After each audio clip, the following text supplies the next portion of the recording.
I'm going to talk for as long as is necessary for you to be ready. So no one in this room needs Bill Weld to be introduced to them. But some of you might need this campaign to be introduced to you. So let me explain how the life of the man who we all are friends and fans of is relevant today. Bill Weld has spent his entire life in the public sector, caring about respect for the rule of law and responsible fiscal restraint. In this time, there is no other set of principles that matter more. At the same time, Bill's always promoted individual liberty, whether it's economic or social, and cared about our greater Republican, small r, interests, the interests of our Commonwealth. And so Bill's campaign this year, these days, I hope and believe will be important, not just to those of us who know him and love him and respect him and care for him, but for all of America to remember what the point of the country is. Protect, promote, and defend individual liberty, and promote and push the best interests of our republic. So it's been my great pleasure, and the great pleasure of a lot of those of you who are in this room, to help him and our friend Leslie and Marshall, your son, and others, advance the cause of reminding Americans that we deserve better. We deserve better as a president. We deserve better as a people. And we deserve President Bill Weld.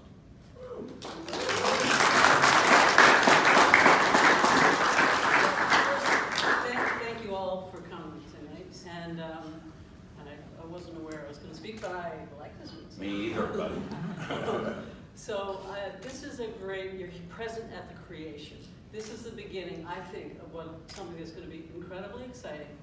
And it's absolutely necessary. I mean, I looked at Bill, we talked about this, and I said, okay, you can only do this, A, if you can't stand not to, B, if you know exactly what you want to do when you become president, and C, if we have a lot of fun doing it.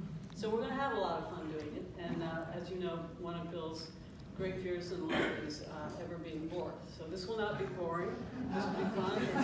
It's really steep uphill, but he's very dangerous because he has a thick skin and he's got nothing to lose, and we're going straight out. So, Bill. Bravo!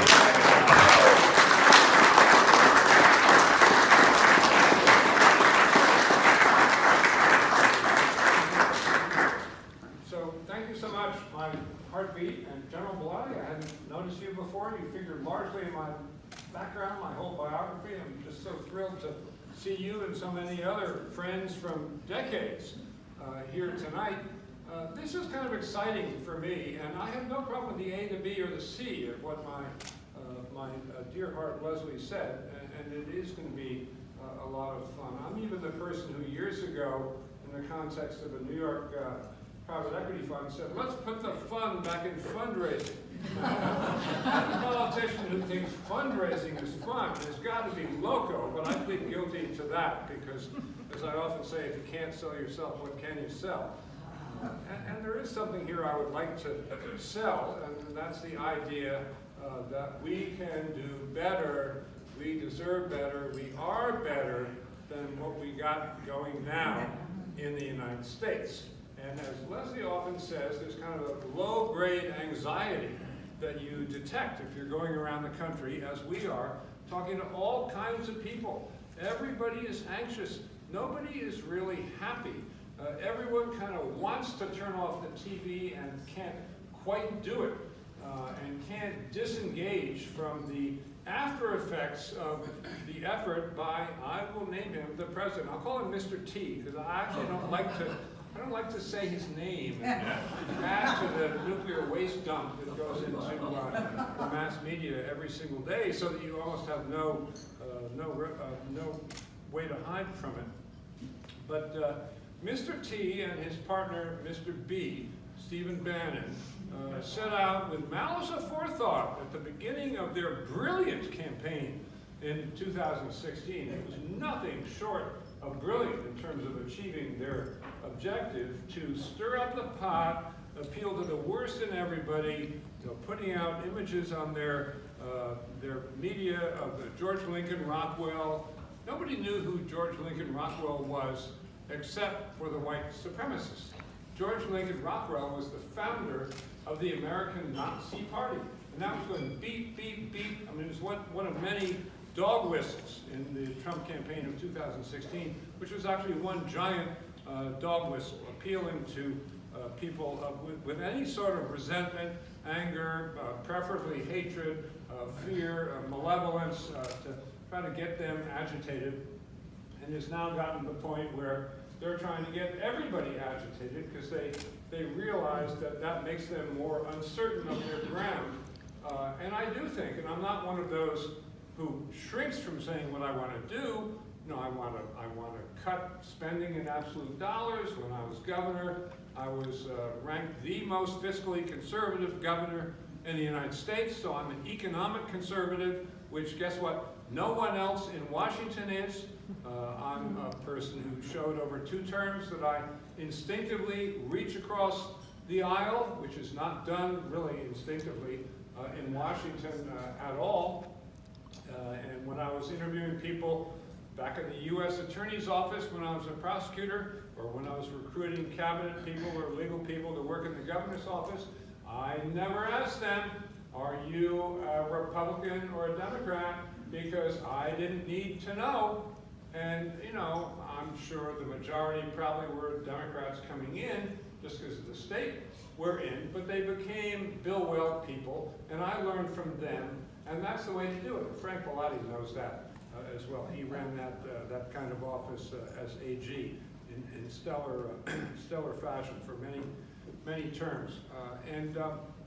So, you know, what I've done in the past is so distinct from anything that's going on in Washington these days that I hope that I'm going to be able to make that point, and people are going to get the idea that this would be something different. And that is forward-looking. That's not just trashing Trump. But I don't think we should give Mr. T a pass either. And the reason I say that is because I'm intellectually and morally convinced that he is bent on introducing more autocratic features into our constitutional democracy in Washington, D.C. And he jokes about, wouldn't it be great if we didn't have to have primaries? He jokes, ha, wouldn't it be great if we didn't have elections? That's Xi Jinping. What a good thing he did in China when he abolished elections. He jokes to this day about, well, I'm really planning for my third term, knowing it's unconstitutional. And it's just to soften people up. And I've said in the past that their advertising campaign in 2016 reminds me of an episode in the book 1984 by George Orwell. And that's a society where everyone has an apartment with a great big screen on one side. A Big Brother rules everything and can see you through the screen. And whenever Big Brother says, come on in and watch the screen, you have to do it or you get a shock like a choke collar for a dog. So everyone gets in front of their screen. And every afternoon, there's 2-minute hate.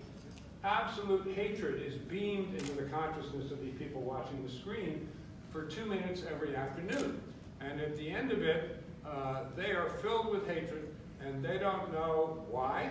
They don't know who they hate or what the issues are, but they do know they feel enervated because they're so filled with hatred. And, you know, having been a litigator my whole life, I always advise people against becoming professional plaintiffs, much less haters. It really takes you down and makes your life less full. And if you're filled with hatred or similar emotions, your life is not worth anything at all. And I do think that that's the aim of the Bannon-Trump, Trump-Bannon strategy of trying to stir up the pot, set everybody's teeth on edge, make people feel that if they don't, come out against immigrants of any kind, some brown person is going to come across the border from Mexico and take their job. This really isn't about immigration, in my view. It's a proxy, a dog whistle, a code word for economic insecurity to make people here hate people here. And then Mr. Trump can appeal here. So I'm so sorry to say this, but I can't say enough bad things about the guy.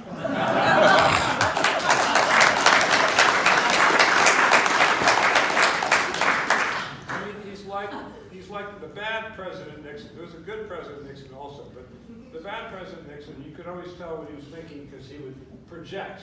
And he would say, after Watergate, I remember seeing this on television, he would say, the worst thing, the cover-up is worse than the crime. Nobody should ever cover up. This is the master of the cover-up. So Mr. Trump, a couple of months ago, says, I, as everyone knows, I'm a stable genius. So even in the last cycle, when I was already running against him, I would say that this guy is too unstable. We would not put up with this behavior from a 10-year-old at the dinner table. We would send him to his room if he acted like this. And I meant it, and it was true. It was true then. So, so that's the instability. He knows he's unstable, so he says, I'm stable. And then he says, I'm a genius. I'm a Wharton School genius. He did go to the University of Pennsylvania. And he was such a genius there that he had his lawyer, Michael Cohen, send a letter to the University of Pennsylvania threatening them with an immediate lawsuit if they allowed either his grades or his aptitude scores ever to become public. What a genius. So the guy is just a liar to the tips of his toes. He can't, there was the Mueller report I thought was devastating, the part of it about obstruction of justice, 10 instances of obstruction. 1,000 former federal prosecutors signed a formal document 2 or 3 weeks ago saying, this is obstruction of justice, these 10 things are crimes committed by the president, it's not even a close call, and believe me, it's not. I prosecuted a lot of those cases in my 7 years as a Justice Department prosecutor under President Reagan. I never saw evidence like that. Telling your chief counsel, Don McGahn, create a fictitious letter saying that I never told you to try to tank the Mueller investigation. McGahn says, I can't do that. Why not? It's false. It would be a fictitious, false document. Trump says, your point? He says to KT McFarland, who is a national security official, tell them this, tell them I never said that. He's trying to think about how to contain the Mueller investigation. She says, well, I can't, Mr. President. Why not? Because that wouldn't be true. That would be a lie. He says, what is your point? I don't get it. What animates you people? Then the crowning blow is Dan Coates, former senator from Indiana, who's director of national intelligence, comes in, and Trump tells him, Mr. T tells him, say this, say that, so that the Mueller investigation has to go away because it's trenching on national security interests. Essentially what Nixon told Haldeman and Ehrlichman to say, and Dan Coates, who's an honest man, says, I can't do that, Mr. President, that wouldn't be true. And Trump again says, I don't get you guys. Don't you get it?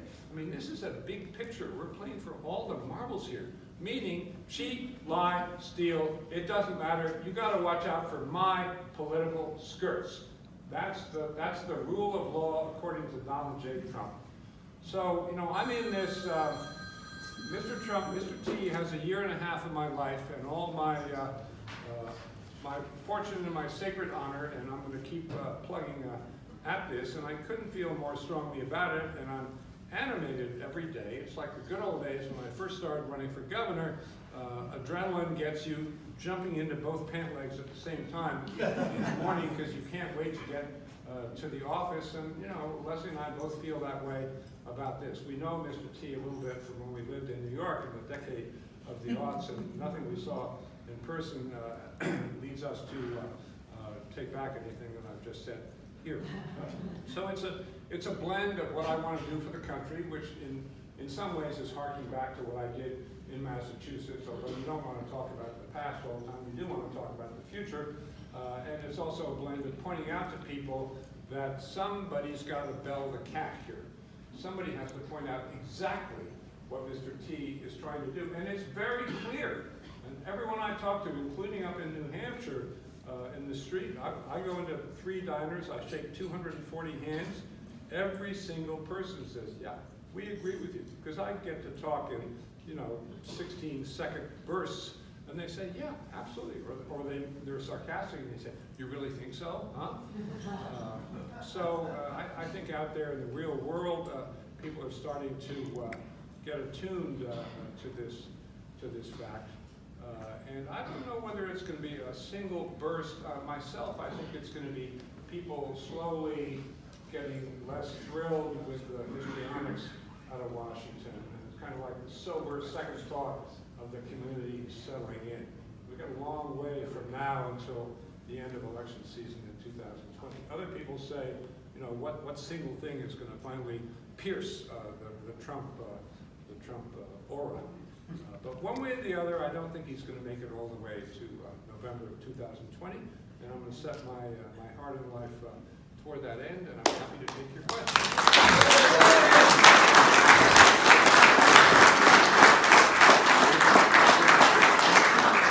Before we take your questions, I have 2 tasks, one of which I've already accomplished, which is to make the governor seem taller and thinner. The second one is to tell you that one thing about the campaign, which is I have very good news and I have less good news. The very good news is we have all the money we need. The bad news is it's still in your pockets.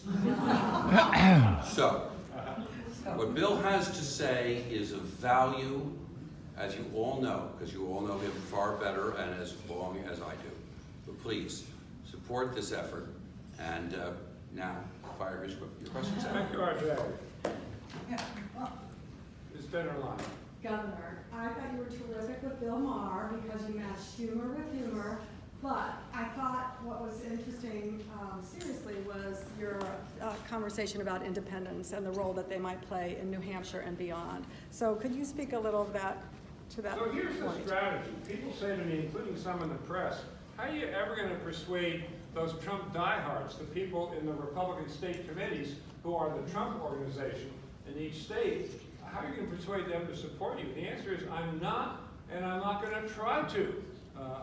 My mission is to enlarge the electorate of people voting in the Republican primaries, so it's not just the Republican Party bosses. And the first way to do that is by going to millennials and women voters, not just suburban women voters. I mean, this last series of statutes out of the South and Midwest about no abortions until, no abortions after 6 weeks when many women don't know they're pregnant, and no exceptions for rape and incest. That's just, we hate women. That's the chattel theory of women, the carrier theory of women, and it's very ugly. And I've set my face against that, since I began in political life a long, long time ago. And I don't see how the Republican Party can embrace that. They have, up to a degree for a long time, and I've never been with the Republican Party on social issues. I've never been 100% with the Washington Republican Party. I'm a good New England Republican and proud of it. But so I think that's going to be a tough one for them. And I think, by and large, climate change, a lot of issues are going to appeal to millennials and to centrist voters. And Trump says climate change is a hoax. I point out in New Hampshire that the White Mountains wouldn't have any snow on them if that polar ice cap melts, which it's well and truly going to do if we don't do anything about CO2 emissions between now and 2030 and 2050. And Mr. Trump doesn't want to think about those numbers. They're too confusing, which is why he has a one-word platform, hoax. Immigration, one-word platform, wall. He's told Congress, I will not engage with you if you investigate me at all. But he can't do that. Congress has the investigation power, And you can't say, I'm going to take my ball and go home and not do my duty as President of the United States, which is precisely what he has said. So I need to have Democrats and independents come in and vote in the Republican primary. There are 20 states that allow crossover voting. I've had a lot of encouragement and support from Democrats, and not just conservative Democrats, very liberal Democrats who really can't stand Trump and they want to vote against him twice. And I'm inclined to make that appeal. We'll talk going forward, but I'm inclined to make that appeal on top of the table, because it's going to be pretty obvious that that's what I'm saying, and I don't want to be meretricious and say, oh, I don't really want Democrats to come in and vote in the Republican primary, because it wouldn't be true, and I don't do well with that. So it's going to be a straightforward strategy, much broader tableau of issues than Republicans like to talk about, and much broader tableau of people. My theme is going to be, I want as many people as possible to vote. The Republican Party in Washington, what are they doing? They're trying to suppress voting in southern states with large minority populations. So they're totally the opposite. I think I'm going to be able to draw that contrast. And let's hope that I'm correct when I say the American people are better than this.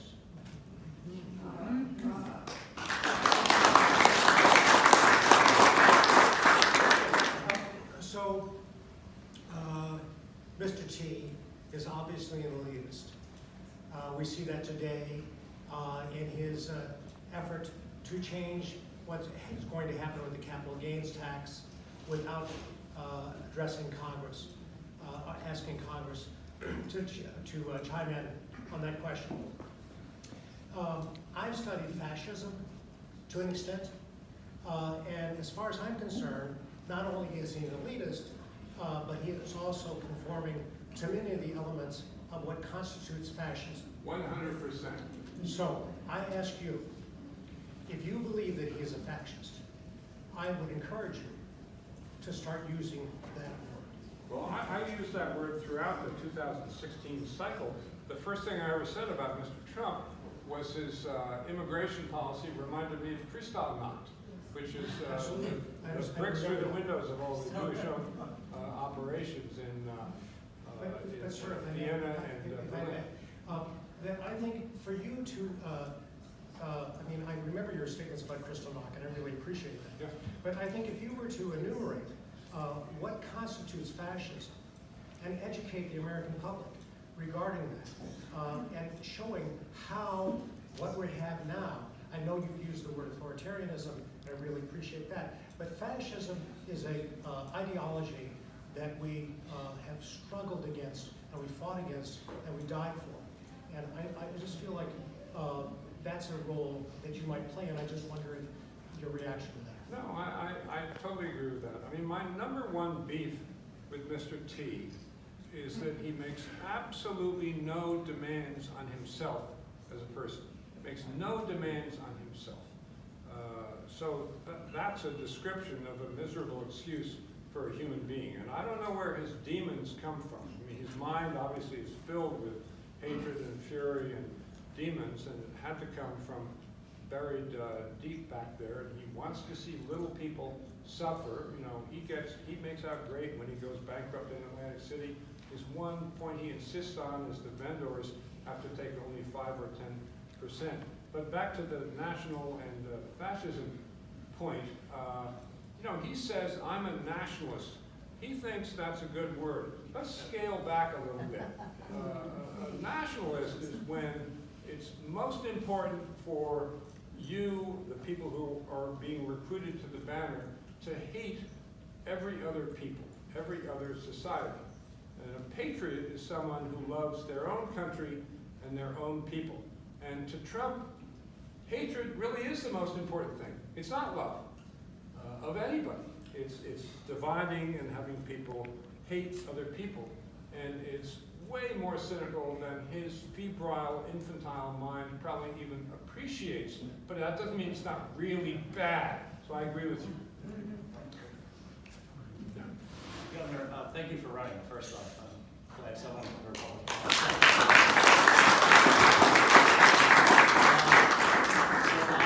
I'm ex-GOP, never Trump, classical liberal. Can a Burkean-style conservatism and the GOP in its current incarnation coexist, or does one have to die for the other to live? GOP in its current incarnation? Yes. Oh, no, it has to die. But I think it might die immediately if Trump goes away, because these people, you know, Lamar Alexander, Rob Portman, I've known them for decades. They're fabulous people. Everything changed when Trump got in. I lay a lot of the blame here at Mr. T's door, and you know, equal parts perhaps at the door of the Republicans in Washington who have Stockholm syndrome. They've been captured, and so they identify with their captor. That's not pretty. But there are a lot of individual explanations. You know, Lamar Alexander is 79 years old. He quit. This is Senator from Tennessee. He was a wonderful guy, very much across the aisle. He quit leadership in the Senate because he wasn't allowed to go across the aisle. So since then, he's been going across the aisle. And is he speaking up? No. Why not? Because he's retiring from the Senate, and he just doesn't need it in his life at this time. No, I think if you take a photograph of the Republican Party in Washington right now, no, they have to die. They have to die. I'm optimistic that at least half of them would change with the removal of Donald J. Trump. But if that weren't true, they have to die as a party, and it has to be somebody else. As you may recall, I ran a third-party ticket last time. Thank you. I just wanted to first off say thank you, and I apologize for being a little under stress. This was kind of a last-second decision. You're our people. It took us an hour and a half to get into these clothes. But given the fact that the opioid epidemic is it's so pervasive and it affects nearly every community, and I'd argue a majority of the families in the country, like going forward, how do you think we should approach the opioid epidemic? So I have a dog in this fight. I've buried two 20-year-olds in New York City within the last 2 years. One of them my godson, the other a close family friend. One pill, one glass of wine, dead. Obviously, there was fentanyl to the max in this opioid pill. It wasn't a simple opioid pill. So I'm right there with the maximum possible intercession. I thought the program that Governor Baker worked up in Massachusetts involving putting the wood to the medical community, the doctors and the nurses about prescribing, and here are the guidelines. That was a very good start.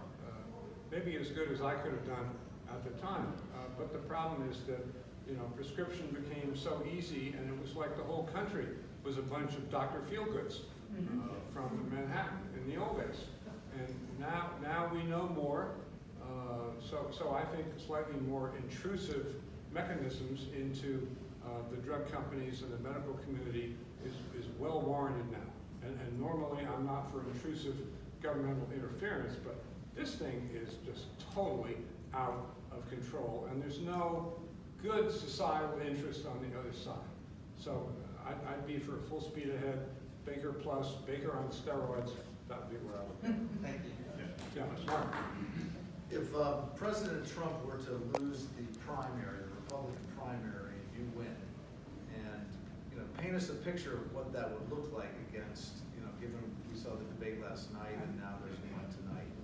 What would the campaign look like against you versus Bernie Sanders, Elizabeth Warren, Joe Biden? Oh, I hate to say that to the Democrats and say this for the Democrats, but I think I would win that final easily against any Democrat. Because a lot of these Republicans in Washington, D.C., Haley Barbour, Newt Gingrich, even Rudy Giuliani, they will remember that they were my best friends coming through. Rudy appointed me U.S. Attorney.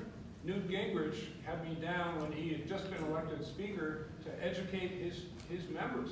Haley Barbour and I were best friends when he was running the Republican National Committee, and I still see Haley all the time, and they're going to say, no.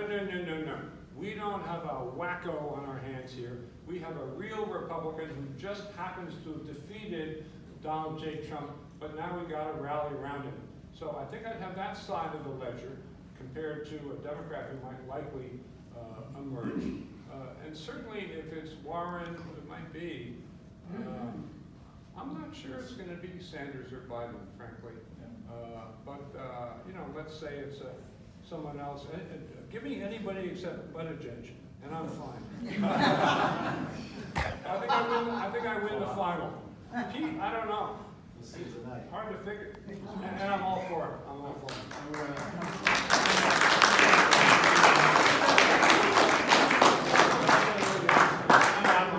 Okay, I disassociate myself from the remarks which are about to follow. Thank you, Governor. General Frank Bellotti is an icon in Massachusetts. He deserves it. Yay, Frank!